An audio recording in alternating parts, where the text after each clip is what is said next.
Hi friends, how's everyone doing? Welcome to my channel. Today we're going to have Frito pie. Frito pie, and I'm going to have a true crime story, a local true crime story, okay? So first, I've got some ground beef in here. It's got some yellow, orange, and red bell peppers. It's got tomatoes, onions, and it's ground beef. We're gonna add Frito pie.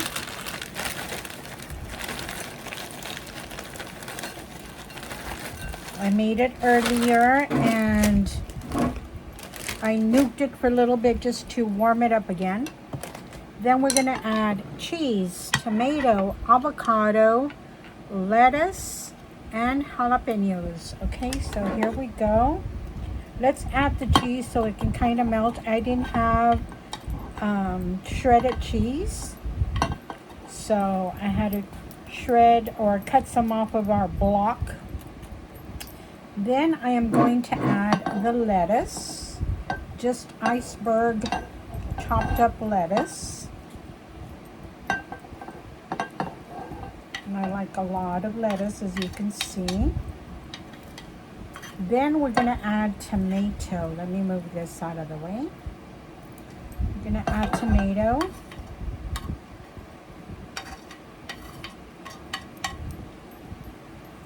And then we're going to add some jalapenos. These are pickled jalapenos. And then I also like to add red chili flakes. Of course, you can add whatever you like to yours, but this is how I like to eat mine. And then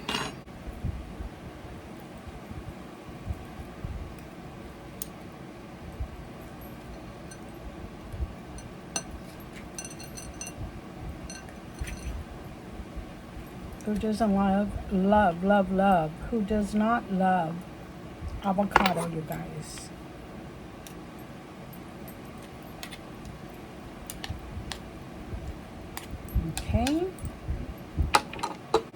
Okay, then to top it all off, we're gonna add sour cream.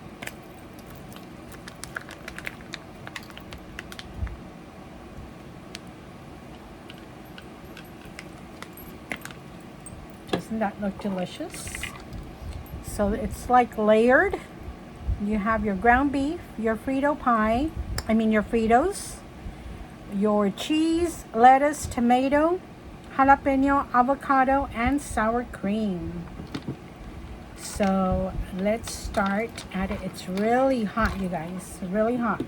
I had just cooked it. Oh, and I didn't pour, but we're going to have cherry apple juice.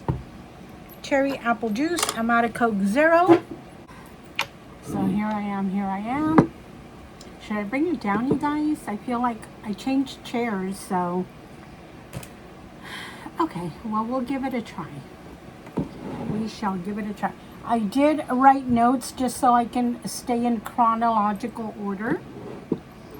But let's eat some first. We'll get into our true crime that happened here in South Texas.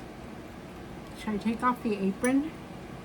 It's so hot, you guys. It's like the less clothes, the better. Wink, wink. Cheers. It is so hot. So hot in South Texas, you guys. So hot. Here we go, you guys. Should I use a fork or a spoon? Let's see.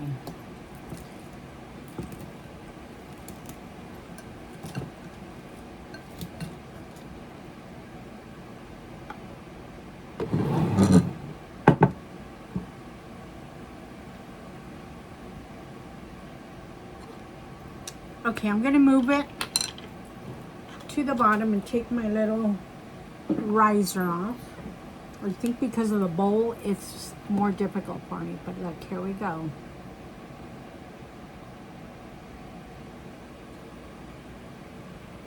Yummy.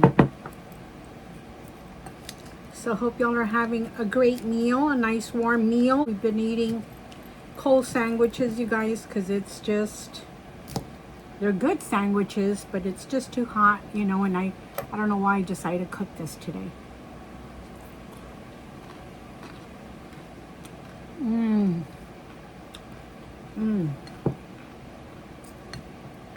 Oh my gosh.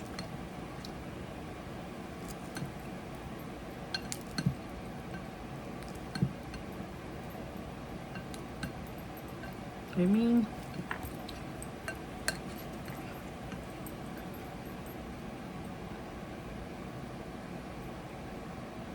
look, you guys.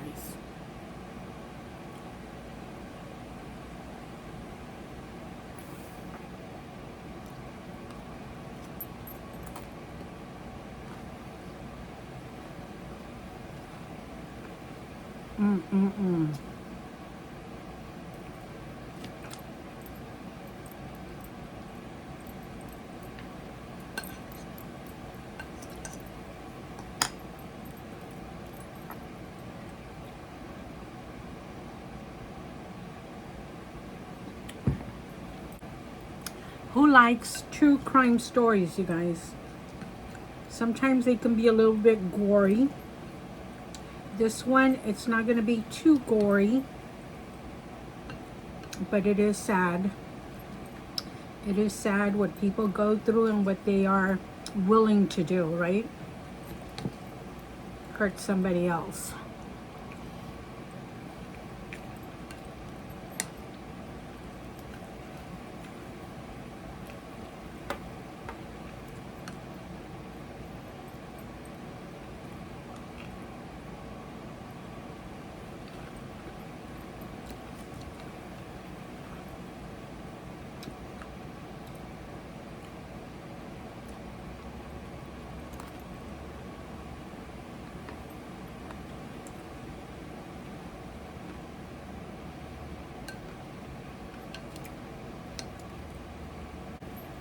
So this happened in the Rio Grande Valley, South Texas.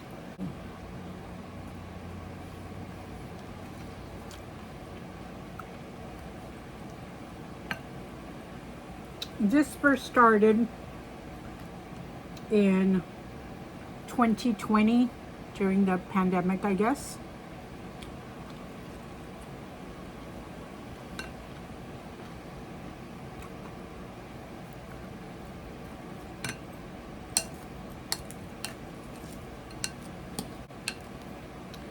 So let's get into it, okay?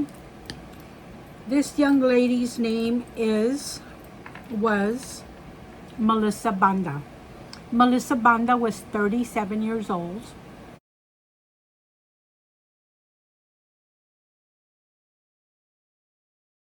She was young, she was beautiful, she was smart, the kind lady.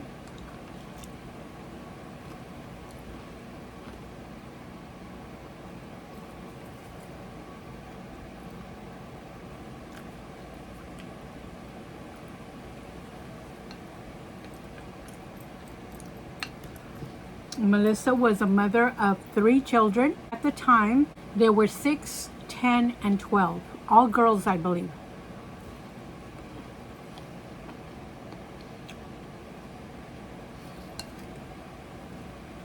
Her children, like most mothers, were the world to her. She coached one of her daughter's soccer teams. She worked full-time, and she was always willing to help somebody less fortunate than her.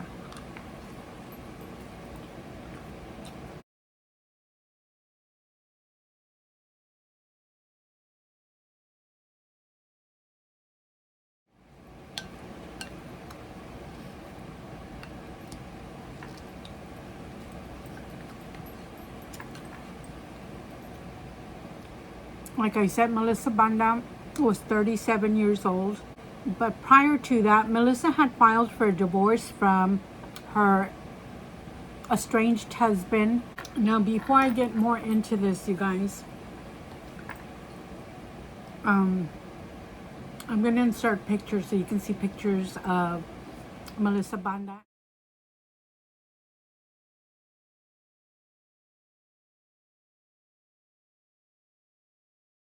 And this is all public information.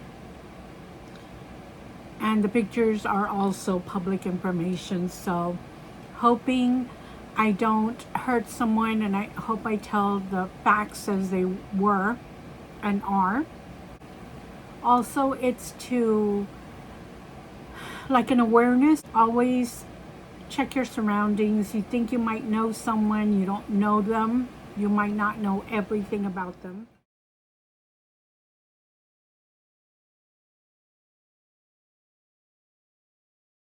And when you feel a little bit off, trust your instincts, right?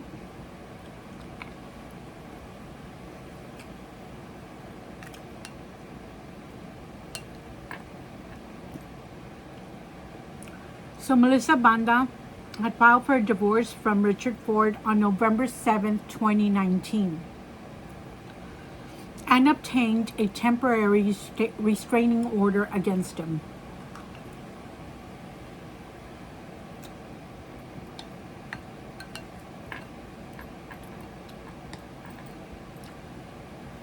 "14 days later, Melissa called the McAllen Police Department for protection from Ford because he was on his way to her house.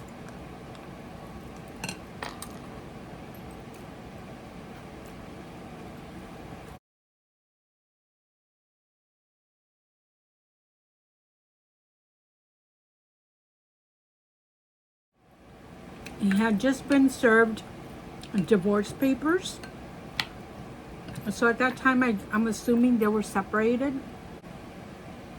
She filed a restraining order, so I guess he was upset. So he was on her way to her house.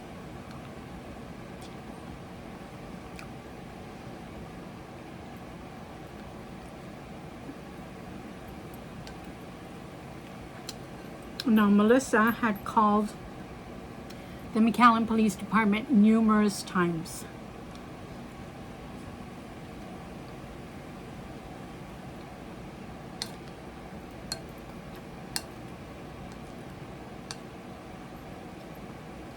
With reports that he was stalking her, harassing her.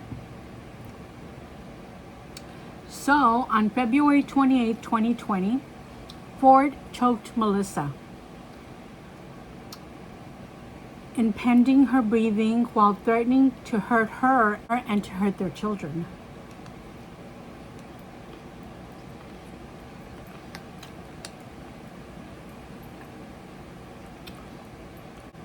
He threatened her that if she called the police department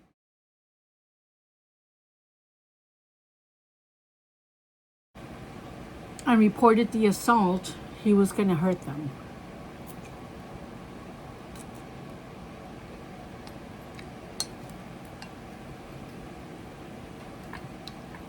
Melissa had had enough, and his threats didn't deter her from calling the police department. He was arrested for threatening her and violating, I guess, the protective order. He was arrested and released the next day.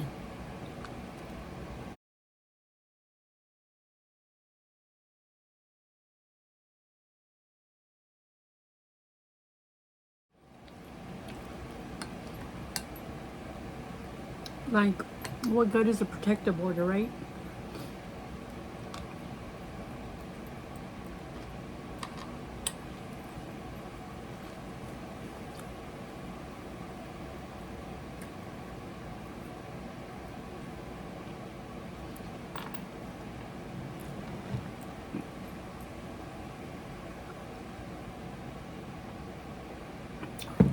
Okay, hold on, you guys. I'm going to take the apron off. Okay, now you see me with my bingo shirt. So the day that he got released, that same day he went and was bothering her again. On June 8th, 2020, Melissa called again to report that Ford was stalking her. She was at the Gold's Gym in McAllen, and he was stalking her.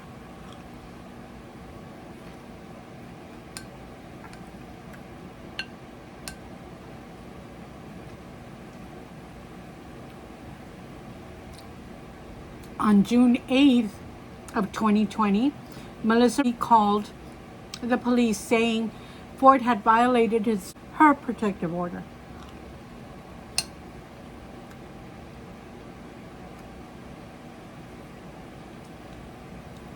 On June 30th of 2020, Melissa reportedly called police saying Ford had violated the protective order. Ford grew progressively more and more violent, as evidence presented by a series of phone calls in 2020 to the McAllen Police Department.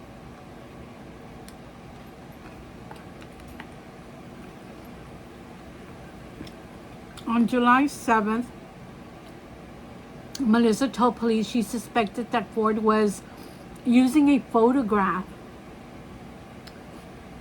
on a website offering services to females, causing her to get many messages from females looking for those services.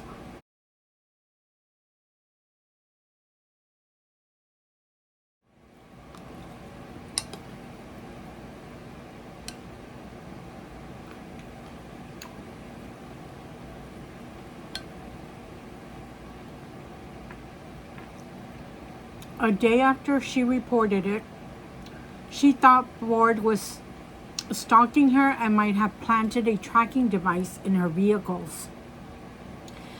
Also, she had reported at one time that she thought while she was at work that Ford had maybe picked up one of her vehicles to put the tracking device and then returned it to her.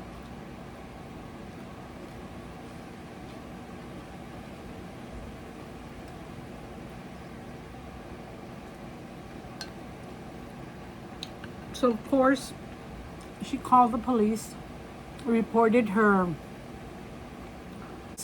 suspicions of that tracking device on her vehicle, and that he was violating still the protective order.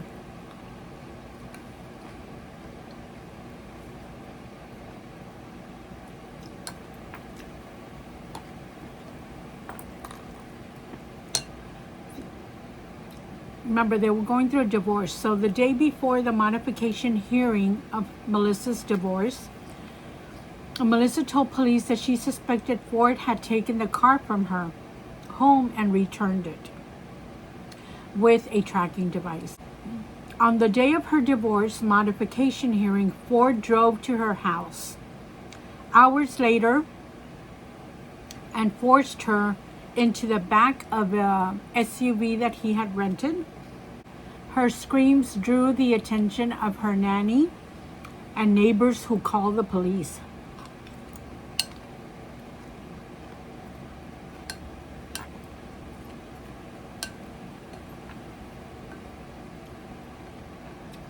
He forced her into that SUV he had rented.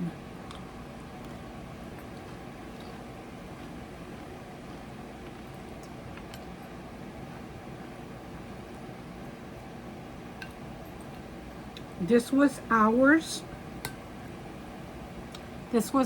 after the hearing,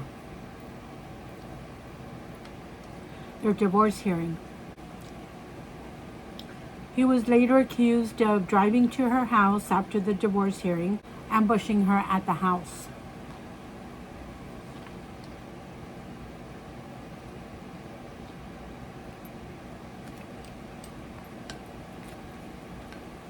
Police were called, and I don't know what happened. Everything was quiet. Nobody said anything. He didn't get arrested. On August 6th, Melissa Banda went missing. August 6th. So the divorce was just the day prior.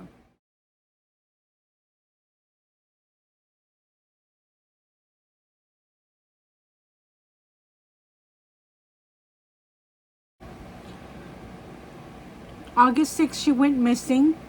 This day was also the day that she was murdered, approximately at about 2 p.m.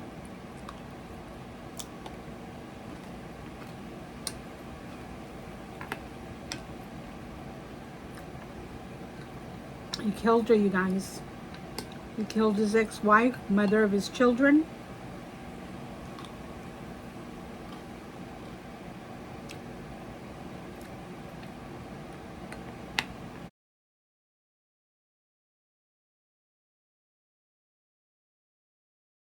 On August 7th, she was reported missing to the McAllen Police Department.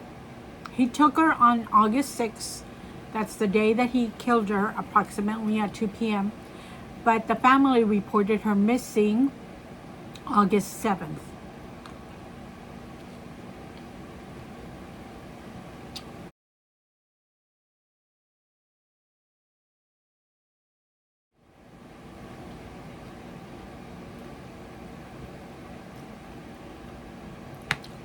A few days later, on a Sunday, August 9th,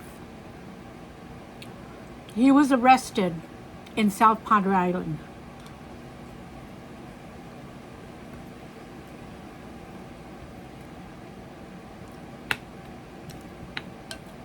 South Padre Island is a beautiful island town on the coast, the Gulf of Mexico. It's beautiful.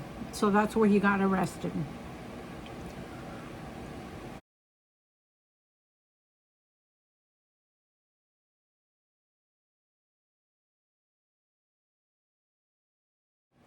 He got arrested. Ford got charged on Sunday, August 9th, with aggravated kidnapping, and his bond was set at $4.5 million.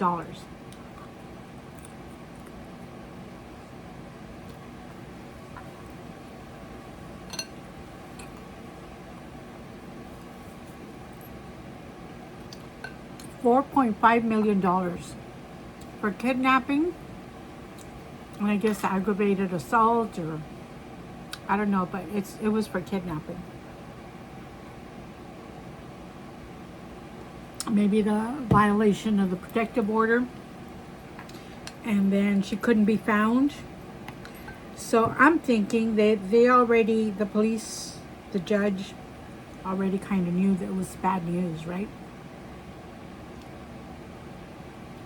2 days after her kidnapping, you guys, August 9th, Melissa's body was found.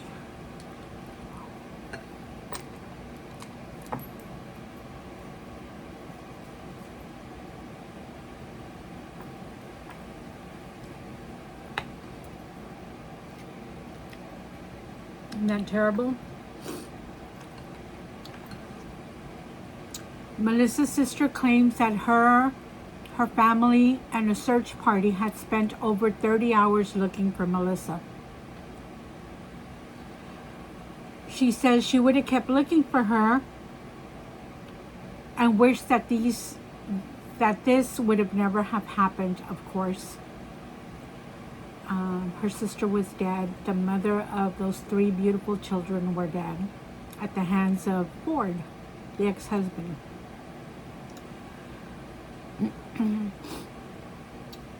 I have a little excerpt here. What I know recently is that Cynthia is Melissa's sister, and they are suing. She's the one that has custody of the kids, and they are suing the McAllen Police Department for not enforcing the protective order and protecting her, and not letting her of something else that was in his history. Richard Ford Jr., Melissa's ex-husband, was arrested and charged in connection to her death. So we know that, right? I'll tell you the story in a little bit. The rest, I'll keep adding to the story. But Ford purchased, like on August 3rd, they found that he had purchased a hunting knife, duct tape, disposable razors, cable ties, BBs, like for a BB gun, CO2 cartridges, tweezers, chocolate, box cutter knives, and an airsoft handgun before his ex-wife's murder.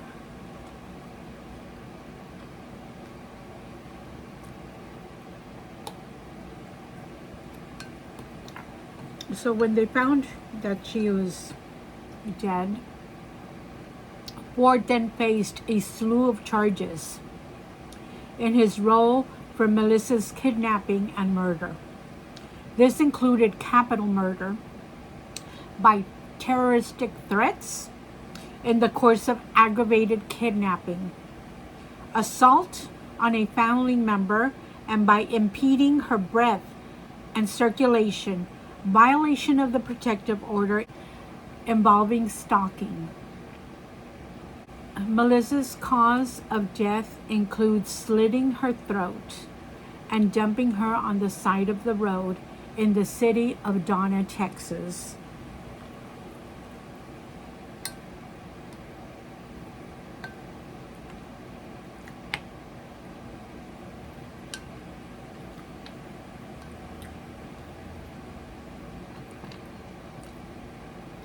Ford had a checkered past that was unknown to Melissa.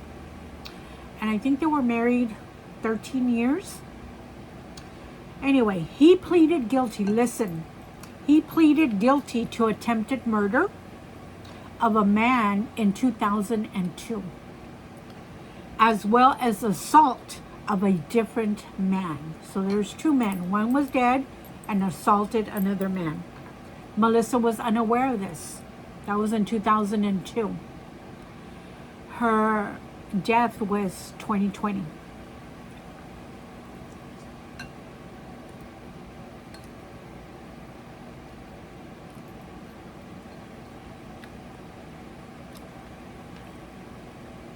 Okay, so time's gone by. You know how these things take forever. On March 3rd, 2021, Richard Ford Jr. pleaded not guilty to all counts regarding Melissa Banda. So he pleaded guilty to killing that man in 2002 and assault of another man. But for Melissa, his ex-wife, mother of his children, he pleaded not guilty.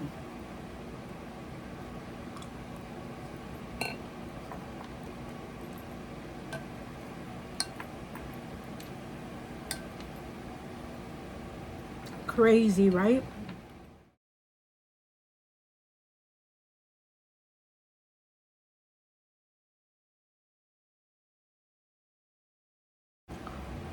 So that same year, 2021, it's a year's gone by. On November 8th of 2021, the state announced it would not seek the death penalty on Ford.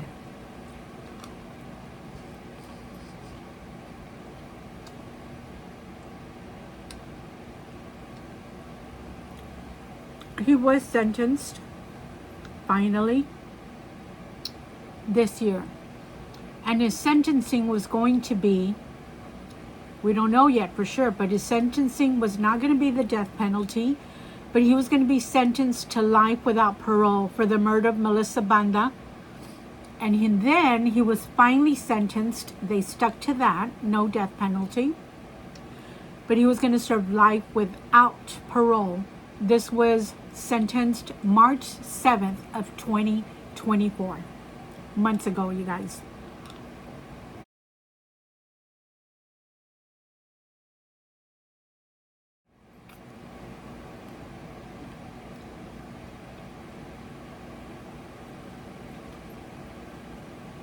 So, at least the jury was convinced, even though he pleaded not guilty.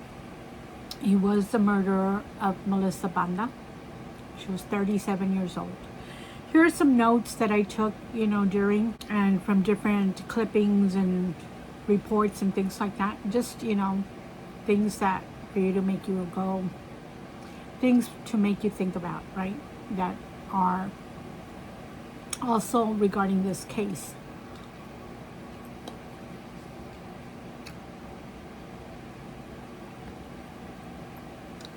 These are notes from the interrogation.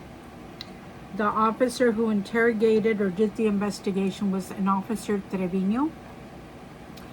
This is one note that comes from Ford himself, the murderer. He allegedly grabbed her and covered her mouth as she began to kick and scream before he forced her into the back of the white SUV.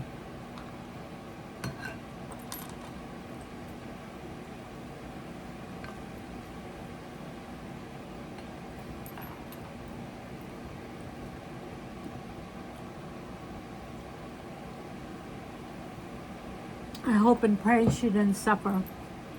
I hope and pray it was quick. So sad. The scream alerted Melissa's nanny and neighbors, who frantically phoned the police and told them that Ford had kidnapped her. They didn't want to believe it. Also, you guys, I guess it's difficult sometimes because, you know, I'm not defending the police department, but defending the police department. A lot of times, it's the person who requests the restraining order and doesn't stick to it. They forgive them, they go back, they stay at the house, let them come near. So I'm sure police have seen both sides. I'm sure maybe they had something else that was going on. You know, there's always crime that's a little bit worse that they don't even pay attention to. Domestic violence, abuse, restraining orders. And they should. I'm not saying that they shouldn't, but, you know, it's hard. There's a lot of people who cry wolf, and then some other people are the ones that pay for it, right? So Ford previously had pleaded not guilty to attempted murder and assault in the 2 separate cases. But after a criminal background that was allegedly not known by Melissa, when he was arrested and that 4.5 million bond was set, he admitted that he had done that. He claimed guilty that he had done that back in 2002. So they got him for that as well. And Melissa was unaware of all of these ugly things he was doing, right? So the city of McAllen claimed that the McAllen Police Department did almost nothing to protect her, despite her calling the police numerous times between November 2019 and August of 2020.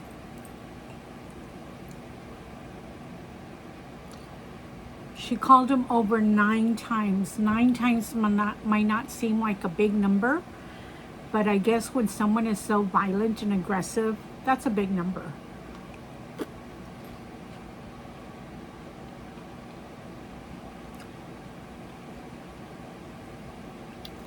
Just one last note, you guys. She died alone. Her body was found in the bushes.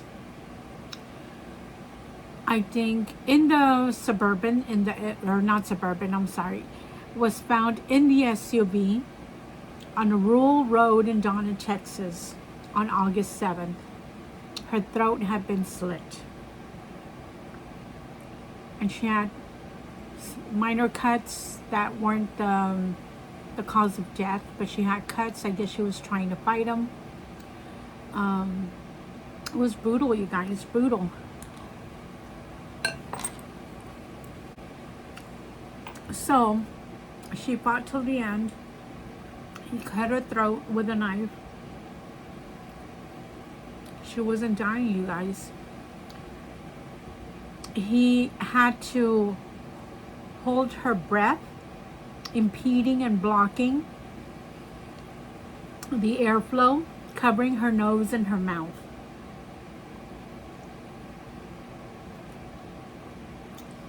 Now, these are notes from Richard Banda, the murderer himself. Sounding all innocent to investigator Trevino. We're going through a divorce. Me and my wife were having problems.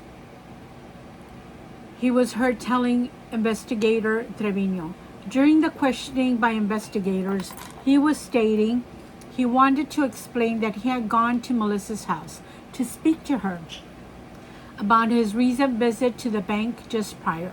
Shortly after, he claimed that an argument ensued outside of the house. The last thing I need is the police to get involved, he told the investigator. Like, hello, did you forget? You know, these are his words.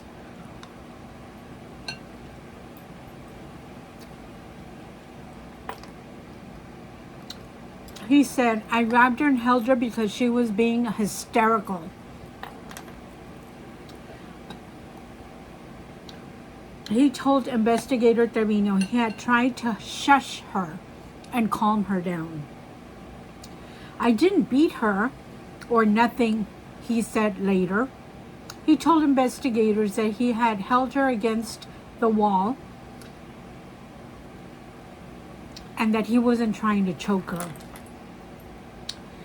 He said he took Melissa into the garage and gave her some water to try and calm her down before her sister arrived, which was a lie. He also said she was paranoid for some reason. He said earlier in the interrogation, we have been married for 13 years and I've never laid a hand on her.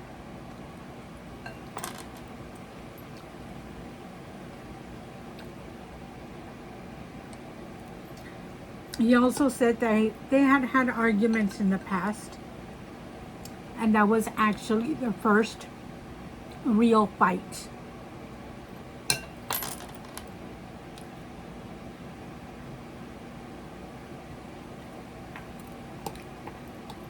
Ford had asked for him to be released, asked if pictures had been taken of Melissa, and then asked if he could see the pictures. He said he just wanted to know so that he could lawyer up. Before the interrogation video ended, that's what he wanted.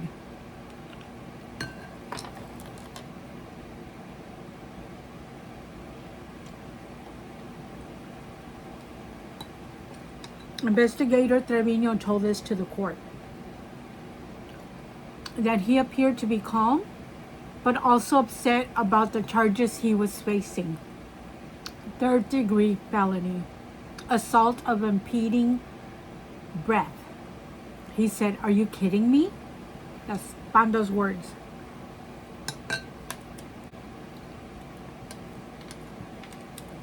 So that's it, you guys. True crime story, South Texas. Melissa Banda was 37.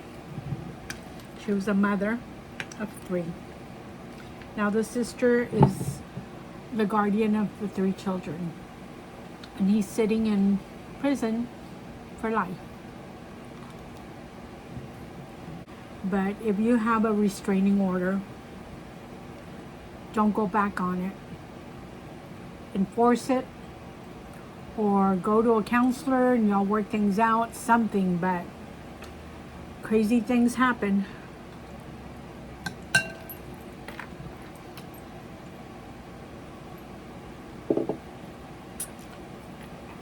So if y'all have any comments, questions, maybe notes I didn't get to read, or there's a lot more, you guys, but I just didn't want to be for it to be so gory. But the facts are all there. Really sad. And there's many other true crime stories that happen here in Texas, in South Texas. So if you like this true crime story, let me know. Comment, suggestions, questions. Did you like the food? Did you like the story? And I'm going to post, the reason why I researched this story also, you guys, let me tell you, you'll get to see the picture, I'll post it, was Father's Day this year, 2024. We went to go visit my father at the cemetery. And we're waiting for my sister-in-law, who had just been there, but we're waiting for my sister-in-law. She was, where, she called, and where are you? Well, we're here at the parking lot getting ready to go see my dad. My mom was with me. And she goes, oh, okay, I wanted to come to the house, but I just left, so I'll come back and meet y'all there. Okay. So she comes with the 3 kids, my nephew and my nieces, and it's me and my mom. While we are waiting for her, there's 2 mausoleums on each side, and then there's, the cemetery is huge, but this is where we're at. So I see this plaque, and it says Melissa Banda.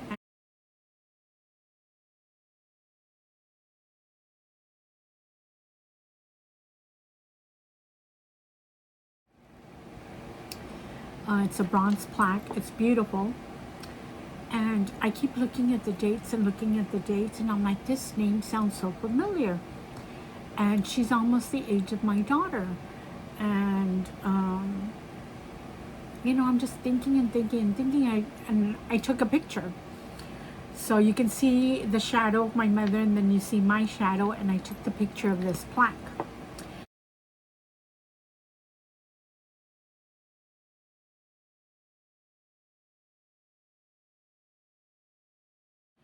And thinking I was going to ask my daughter or my son, hey, do y'all know this person?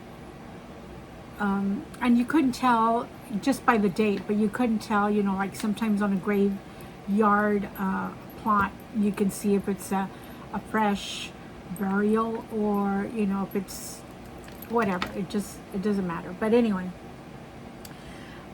so I just kept bothering me.